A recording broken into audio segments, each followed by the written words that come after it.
How's it going, guys? I'm back with the new comic book day haul. This time it's a pretty decent haul, I guess. 10 issues and a couple of trades. So let me go ahead and start. First up, I picked up Cable 152. This was last week's, but I couldn't find it last week. And I guess it was late to the shop. Ed Brisson writing, Joe Mellon art. I'm a big fan of the art. And Brisson's story feels kind of like almost kind of like reading a Liefeld issue. So it takes me back to the 90s. And in the back here, it has sort of the checklist on all the X books and stuff. Very much like back then when I was reading some of the X-Men of the 90s. Then I have Teenage Mutant Ninja Turtles Universe number 17, continuing the story with Chris Morey, with art by Milono Janis. His signature suits there. And the second story with Eric Anderson and Mike Dialinas. I think this might be the last issue in this arc. It might be just a two-parter, I think. I'm not sure. And then I have The Beautiful Death, Matthew Bablet, number 4, from Titan Comics. Last issue got kind of weird. I thought it was going to be a straight post-apocalyptic bug-infested world, but no, there's something weird and supernatural going on now, so I don't know. We'll see what happens. It is a 3 of 4. It is a 5-issue miniseries, so after number 4 there's only one left. Then I got Deadpool versus Old Man Logan, number 3. Declan Shalvey writing. Mike Henderson on the art, which is very nice. I do enjoy Henderson's art. The story is decent. It's basically an action-packed story of Logan and Deadpool chasing after a girl, trying to save her, but of course that gets them into more trouble because she's kind of even a weirder mutant. I don't know. And after that, the rest of these are all number 1s. Or yeah, this is basically a number 1. It is a one-shot Hellboy, Krampus Nuts. Of course, Mike Mignola and Adam Hughes. I've never read a book with some Adam Hughes art, but I have to say I'm pretty surprised. Everyone speaks of his covers, but if he was doing more interior work like this one here says 1 of 4. Jim Henson's a storyteller, fairies, but at the end of the book it says the end. Archaea. Story and art by Matt Smith. I picked it up because the art kind of reminds me of Lake of Fire. Do you guys remember Lake of Fire? That was a pretty fun action-packed story. Except for the first issue. That thing was so full of dialogue.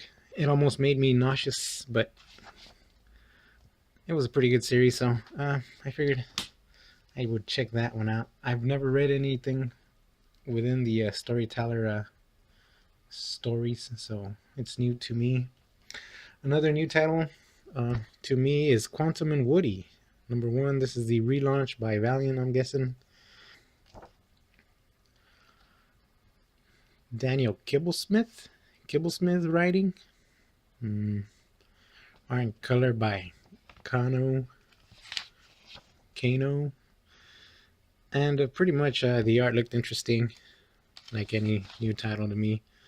So I figured I'd check it out, see what Quantum and Woody is all about. If it's a retelling, a new telling, they're picking up from before, I have no idea. Something very new to me, Summit 1, Volume 1, number 1. This is from Catalyst Prime. I've not picked anything up from Catalyst Prime. So this is the first Amy Chu writing, illustrated by Jan Dursum. I don't know.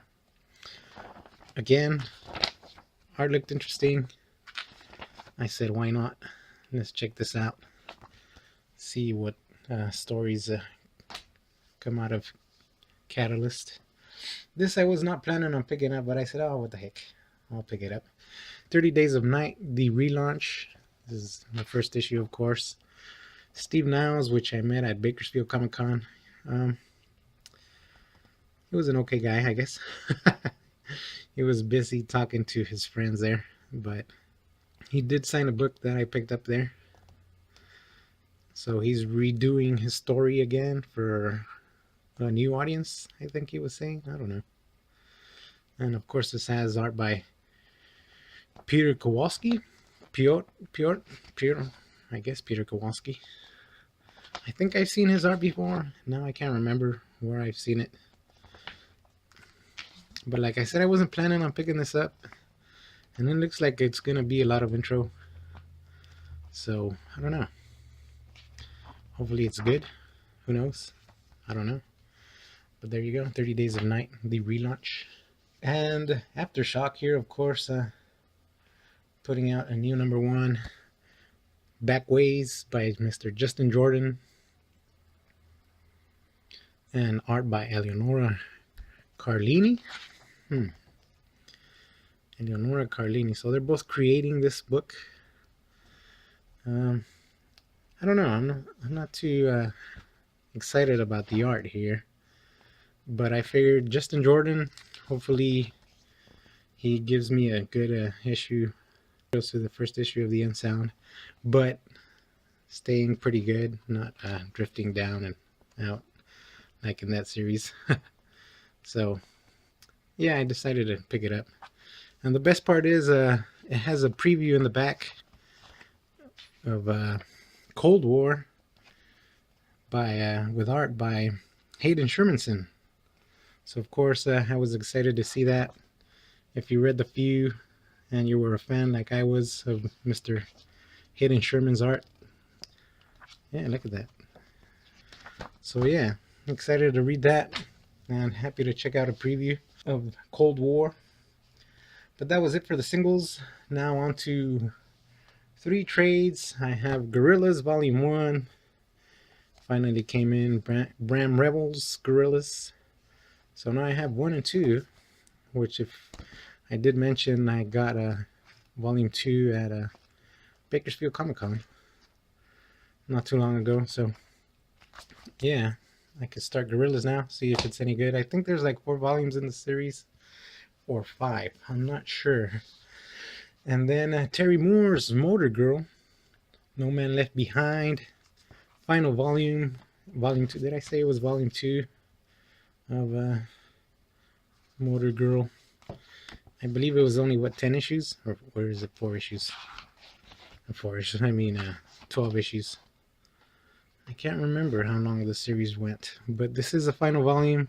It's been more quirky than what I have been accustomed to from Terry Moore. Of course, I've only read Rachel Rising, but still, it felt very different, but I still enjoyed the characters.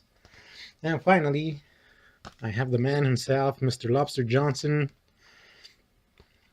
The Pirates, Ghost, and Metal Monsters of Midtown. This is Volume 5.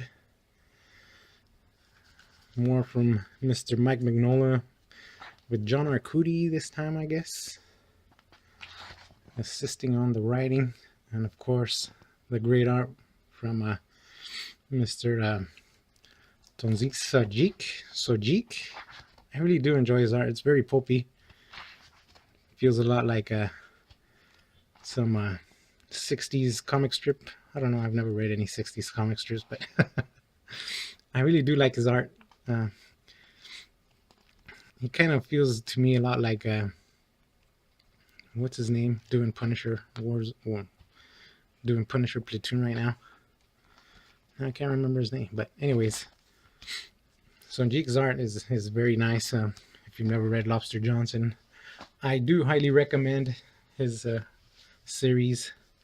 But there you have it. That was the haul for this week. Thank you very much for watching.